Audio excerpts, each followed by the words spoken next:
Some people say using a wok on a home stove is kind of pointless and makes no sense.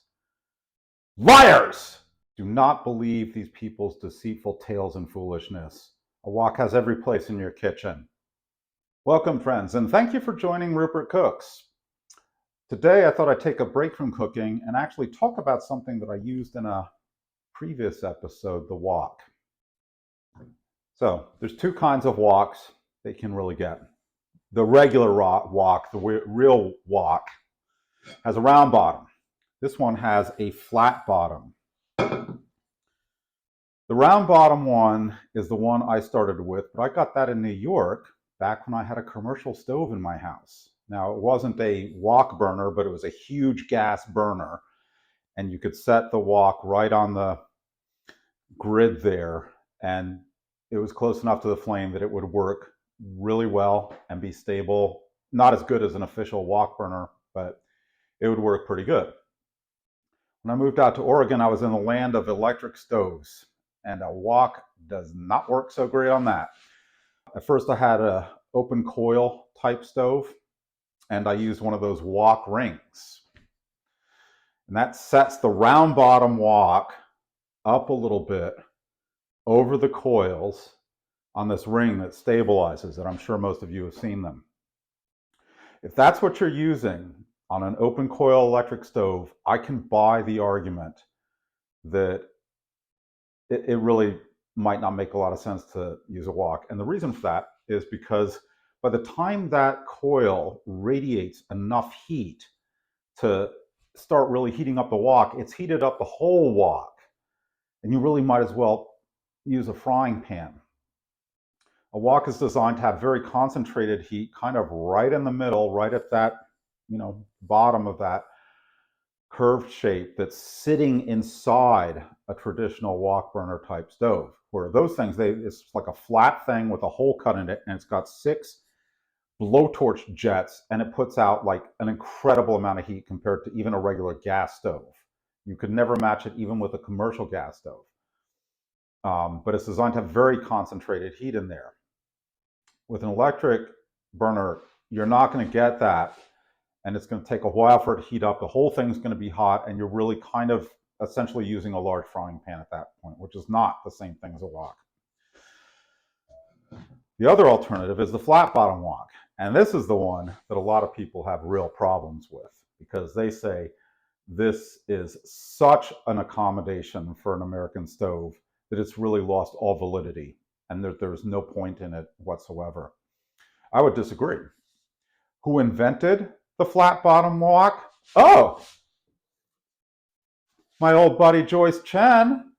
Who's Joyce Chen? She was only the most famous Chinese cook in America for quite a while. A lot of people would say that she's the Julia Child of Chinese cooking in America and brought Chinese cooking to America in about the same time period and with about the same influence as Julia Child did with French cooking.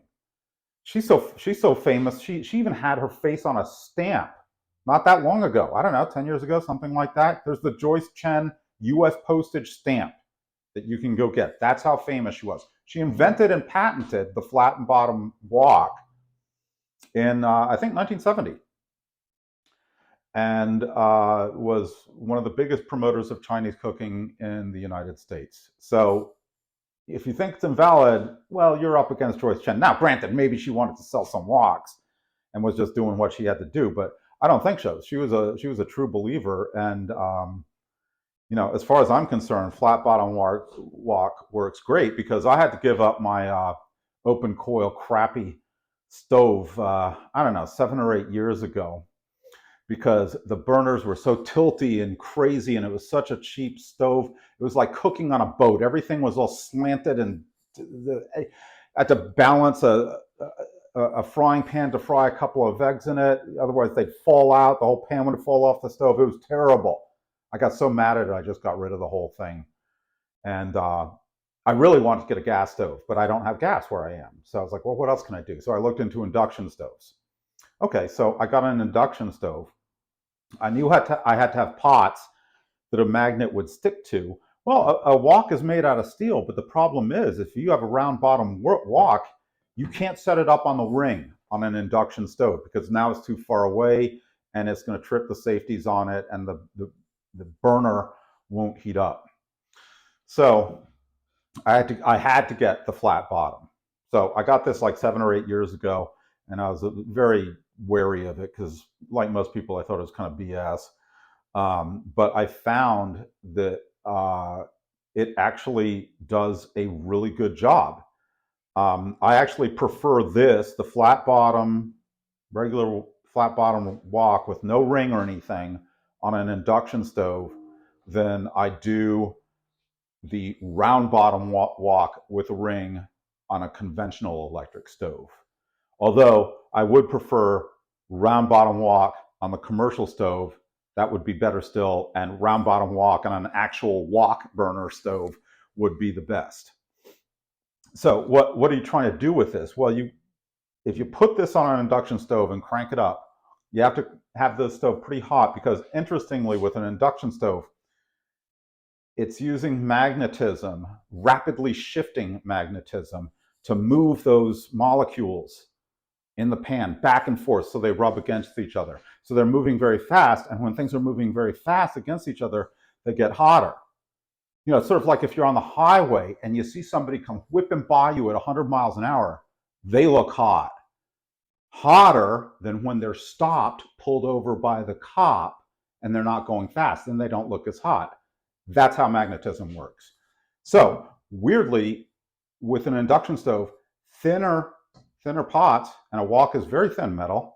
This is like 11 gauge metal at best. I don't know, it might be like 14 gauge. Thinner metal actually heats up a little bit slower than thick metal. Like if you have a cast iron pot, that's going to heat up a lot faster. And the reason why is because you're flipping around all those molecules. Well, there's less molecules in here because it's thinner. So you're not flipping around as many. So it's going to heat up a teeny bit slower. It's not really significant. But so you've got to crank it, because what you want with a wok is you want to get this part down in the bottom. You want that hot, but you don't want this hot up here. Like, you don't want the heat all the way through. It's actually the exact opposite of fancy schmancy Western pots, where fancy Western pots are designed to have even heat throughout. That is not what a wok is doing at all. That's why it's made out of thin metal. That's also why it's made out of steel. Steel is a pretty poor conductor of heat compared to like copper or aluminum. And, you know, a lot of your pots right now, you know, your fancy schmancy pots, those are copper with a tin lining, or they're aluminum with a stainless steel lining and overcoat. They're using that aluminum to get the quick heat, the high heat conductivity, so it's heated evenly all over, and that is not what a wok is doing. So if you're frying with one of these things, it'll get pretty close to what you're going to get in a restaurant. What you are not going to get, that you can never get without, and maybe you could get it on a commercial gas stove, but you can't get it on any kind of electric stove, really. And I think you really need a wok burner type stove, is you cannot get the smoky burnt oil taste that's so characteristic. And if you ever watch professional Chinese chefs cooking, they're sitting there flipping this stuff around, and they'll go down far like this, and you'll see flames come up over the wok. And that's very purposeful, because what's going on there is they've heated that wok up so much that the oil is now really hot, and it's aerosolized, and it's coming off the pan as an aerosol, and they're going like this, and now that aerosolized oil catches fire because it's also being sucked up by a huge, you know, ventilation hood over this thing, and that aerosolized oil catches fire, and then boom, it comes back down, and that's giving it that smoky taste. And you will never be able, you certainly can't get that on an electric stove of any kind. I don't think you could even get it on a commercial stove. You need the wok burner stove. Now, you can get kind of crazy, and a commercial wok burner stove is a huge hulking thing. I don't think you could have it in your house if that was your only stove, but you got to have a very big kitchen if you want to have that as a separate little thing. If you live in a major city and they have some of these large Chinese grocery stores, I'm talking places as big as Safeway, or large Chinese shopping malls, that kind of thing, you can actually find portable wok burner stoves that are designed to hook up to a little propane thing, and they're really cheap. They're like, I don't know, like $100 or something. And it's like a really cheap thing that you can fold, but these are really designed for, street vendor sort of use or picnic sort of use. They're not, I'm sure plenty of people use them in their house, but in terms of stability, that's a little sketchy. I would never do that in my house. But you can get those and experience it if you want to, although you're cooking with propane instead of natural gas, which is not quite as hot, at least in my experience. But I've never used one of these cheesy portable things, but plenty of street vendors do all over the world. I mean, you can see them in New York using them. Certainly in Asia, they're using these things all over. That's what they do if they're cooking street food, is they have one of these portable things. I just think that they're just not nearly stable enough to use indoors and not be. I wouldn't feel safe having them as part of my kitchen. But in terms of what you can do with a home wok, if I took something that I had made in this wok, like I recently made some barbecued pork buns, and I fried that stuff in a frying pan, the filling. First of all, it would taste different. Second of all, I'm not even really sure it would come out as well, because you're trying to. A wok is constant motion. You're never sitting here doing this, like let it simmer. No, you're not doing that. You're constantly flipping stuff around with a spatula. That's the action with a wok. If you try and do that with a frying pan, you can. And if you're really good, you can be one of these flippy frying pan guys. I'll do that some, but you're going to break your arm if you're doing that for like, even 2 or 3 minutes, and you have a fair amount of stuff in there. That's going to kill you. So if I made it in a frying pan, trying to get that kind of action where it was like browning everything on the outside, but not cooking it all the way through, that kind of thing, where I'm trying to keep the vegetables cooked but crunchy. That's a lot harder to do in a frying pan. You possibly can do it, but not really. And especially with the kind of frying pans I like, where I like them stainless steel lined, if you get those very hot with smoking oil and then throw stuff in them and then don't deglaze the pan, you're going to have a cleaning nightmare. With a wok, that's not the case. The only thing really at all special about a wok is you have to, if you start using a lot of soap on them, if you start getting stuff baked on this or cooked on this that you're having to really scrub hard, something's wrong. You've done something wrong. You should not have this. This is sort of like the same thing as a cast iron frying pan. You need a little bit of patina on it or something. But really what you want to do is just, I rinse it. I know some people don't even use water. I rinse it, and then I use a scrubby sponge with no soap on it. Give it a good scrub, give it a wipe out, and I'm done. You start using a lot of soap on this, and you're going to start having stuff sticking all over it.